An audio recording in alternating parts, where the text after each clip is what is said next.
राधे राधे प्यारे बच्चों। मैं समझ सकता हूँ कि कल शाम 5 बजे के बाद की जो सिचुएशन थी आपकी, आपके घर वालों की, वो बड़ी ही पैनिक थी। सुबह से मैं फ़ोन पे फ़ोन ही अटेंड कर रहा हूँ। कई बच्चों के फ़ोन आ गए। कई रोते हुए बच्चों ने ये बताया कि हमारे तो सर फिज़िक्स में 20 क्वेश्चन छूट गए, 30 क्वेश्चन छूट गए। कई के घर वालों ने ऐसी स्थिति पैदा कर रखी है, घर में पैनिक स्टेज बना रखी है कि बच्चे कह रहे हैं सर अब हमारा क्या ही होगा, अब हम क्या ही करेंगे।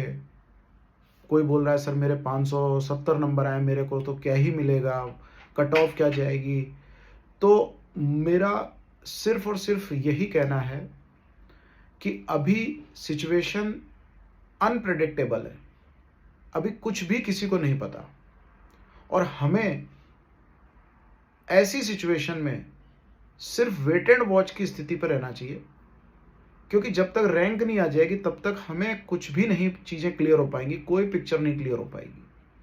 और खासकर मैं गार्जियन से बड़ा ही विनम्र निवेदन करूंगा कि वो कम से कम घर में अपने ऐसा माहौल ना ही क्रिएट करें, बच्चों के साथ भी ऐसा माहौल ना क्रिएट करें, या बच्चों के साथ भी इस तरह का बिहेवियर ना करें। ऐसा नहीं कि सारे कर रहे हैं, कुछ अ, हैं जो अपेक्षाओं को बहुत ज़्यादा पाल लेते हैं कि हमें ये कुछ हो जाएगा, और उनके साथ यदि ऐसी चीज़ें ना ही हो पाती हैं। और ये केवल नीट एग्ज़ाम नहीं है, मुझे ऐसा लगता है कि ऐसे गार्जियंस ने अपने जीवन में भी बहुत सारी ऐसी अपेक्षाएं पाल रखी होंगी, और उसमें ना हो पाने की सिचुएशन में वो बड़ी ही पैनिक सिचुएशन में चले जाते हैं। तो मैं सिर्फ एक ही विनम्र निवेदन करूंगा ऐसे गार्जियन से कि आप प्लीज़ प्लीज़ प्लीज़ बच्चों पर ऐसा कोई भी, उनके आसपास भी ऐसा कोई माहौल ना क्रिएट करें कि जिससे बच्चा आपका किसी दूसरे स्टेज में जाने के लिए तैयार हो जाए दिमागी रूप से। उसको इस समय आपके ही सहयोग की और आपके ही मनोबल की ज़रूरत है। आप उसका मनोबल ऊंचा कर सकते हैं, क्योंकि बच्चा इस समय हमसे दूर है।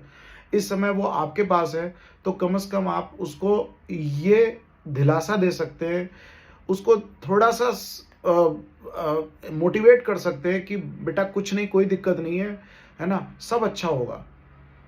क्योंकि सिचुएशन अभी किसी को पता ही नहीं है कि कहाँ जाकर के हमारा कट ऑफ रुकेगी, अभी ये किसी को क्लियर नहीं है। तो हमें कम से कम उन बच्चों का बहुत ही ज़्यादा तहे दिल से धन्यवाद देना चाहिए, उनका मोरल और बढ़ाना चाहिए कि जिस तरह की सिचुएशन थी पेपर में, उन्होंने उस सिचुएशन को हैंडल करके कम से कम इस काम को तो किया। पहले से तो बच्चा प्रिपेयर ही नहीं था ना मेंटली। पूरे हिंदुस्तान में नहीं कोई ऐसा प्रिपेयर था कि इस लेवल पर पेपर जाएगा। तो मुझे ऐसा लगता है कि हमें कम से कम उनको ये देना चाहिए, एक कॉन्ग्रेचुलेशन देना चाहिए बच्चों को कि बच्चों आपने ऐसी पैनिक सिचुएशन में भी अपना आपा नहीं खोया और पेपर को पूरी तरीके से सॉल्व करके, अच्छे से टैकल करके बाहर निकले।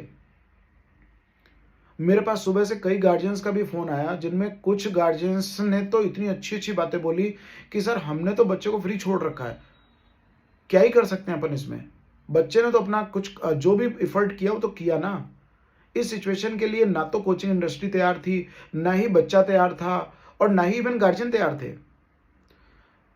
तो ये एक ऐसी सिचुएशन बन गई थी कि जैसे किसी इमारत में आग लग जाए अचानक, और उसमें हर व्यक्ति ये सोच रहा है, बचने के लिए सोच रहा है। तो कोई खिड़की से ही कूद जा रहा है, वो ये सोच रहा है मैं आग से तो बच जाऊं, लेकिन पता चला कि वहां कूदने के बाद उसकी स्थिति कुछ और ही हो गई। तो बिल्कुल इसी तरह की स्थिति थी कल पेपर में, कि बच्चा पहले फिजिक्स के पेपर को अटेम्प्ट कर रहा है, फिर उसको लग रहा है कि आगे से नहीं तो चलो पीछे से सॉल्व करना शुरू कर दें, लास्ट से सॉल्व करना शुरू कर दें। वहां भी उसको वैसा ही देखने को मिल रहा है कि क्वेश्चंस इवन उसकी समझ से बाहर हैं। मैं लिटरली बोल रहा हूँ, ईमानदारी से बोल रहा हूँ कि इवन टीचर्स को भी पेपर सॉल्व करने में, फिजिक्स का पेपर सॉल्व करने में टाइम लग गया। एवरेज टाइम 5 मिनट खा गया। तो सोचिए आप बच्चे कैसे टैकल करेगा उस पेपर को। तो मेरे हिसाब से अभी की जो सिचुएशन है उसको हम बिल्कुल नॉर्मल वे में हो जाएं, बिल्कुल नॉर्मल वे में हो जाएं। और बच्चों से भी ये मेरा एक निवेदन, एक रिक्वेस्ट, एक हम्बल रिक्वेस्ट है कि बच्चे भी इस सिचुएशन में ज़्यादा परेशान ना हों, क्योंकि कट ऑफ का कोई लॉजिक अभी नहीं सेट हो पा रहा है। कोई भरोसा नहीं कि 500 के आसपास क्या 500 के नीचे भी चली जाए। तो मेरे हिसाब से अभी हमको बिल्कुल रिलैक्स, कूल और काम रहना है और सब कुछ भगवान पर छोड़ देना है। विश्वास करिए, सब अच्छा ही होगा। थैंक्स। राधे राधे।